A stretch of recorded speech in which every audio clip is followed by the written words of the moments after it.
Now, there are a lot of problems with this year's elections. The biggest, obviously, being the fact that Hillary Clinton won the popular vote, yet she's still not going to be the president, just like Al Gore won the popular vote in the year 2000, and he never got to be president. That's because we have this old, archaic electoral college system in place in the United States. It is beyond time for the Electoral College to go away. If you read any of the analysis out there on why the Electoral College was created in the first place, it all goes back to ensuring that white votes count more than black votes. Because in the southern states, the less densely populated states where you had higher concentration of blacks, they were awarded less electoral votes. So even if that popular vote went one way, they could ensure that the states with larger populations, more electoral college votes, more white people, that they had more say in who chose our president. This system has to go. It is absolutely anti-democratic in a democratic society. The people vote and choose. That's how it should be. There's no other way around that. But speaking of voters choosing, I kind of think we ought to limit the choice that voters have. And I mean that in terms of congressional term limits. John McCain, at 80 years old, won re-election Tuesday night. Now, I know a lot of people say his age isn't a factor. However, you will not find a scientific study that does not say that mental capacities do not diminish as you get older. They, in fact, do. John McCain is still very sharp, still fairly smart, but I guarantee you he's not what he was 20, 30, 40 years ago in terms of mental capacity. He should not be able to run again. And not just because of his age, but because he's been in the Senate for decades.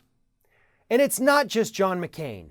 There are dozens and dozens of people in this country who have been serving in Washington for far too long. And here's the thing. If we had term limits, do you know what argument would go away? The argument that nothing ever changes. Because think about it. If we're electing the same representatives and senators for 20 years in a row, what the hell do you expect is going to happen? Yeah, nothing's going to change because the same people are still running the show. It's going to be exactly the same. Their beliefs don't evolve. In fact, they always tend to get a little bit more corporate because they're so far removed for so long from their constituents, from the American people, wrapped up in their little Washington, D.C. bubble where they don't hear the complaints and the concerns of average American citizens. That's why we need term limits. And sadly, yes, it means we would have to say goodbye to some people who are true progressive fighters. Bernie Sanders, unfortunately. Sheldon Whitehouse. You know, those people would obviously be limited by term limits. But it is necessary.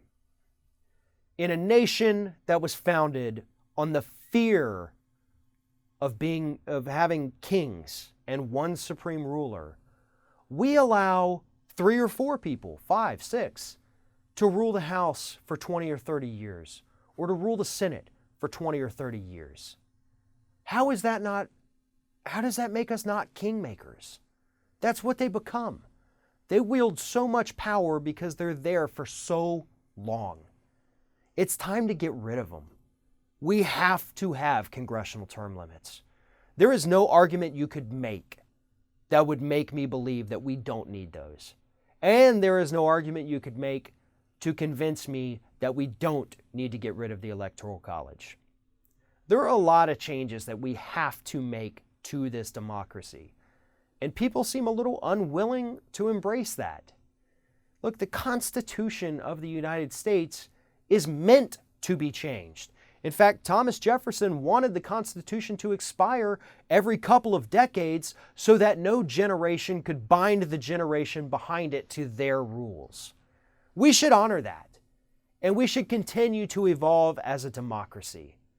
Because if we don't, things will never change.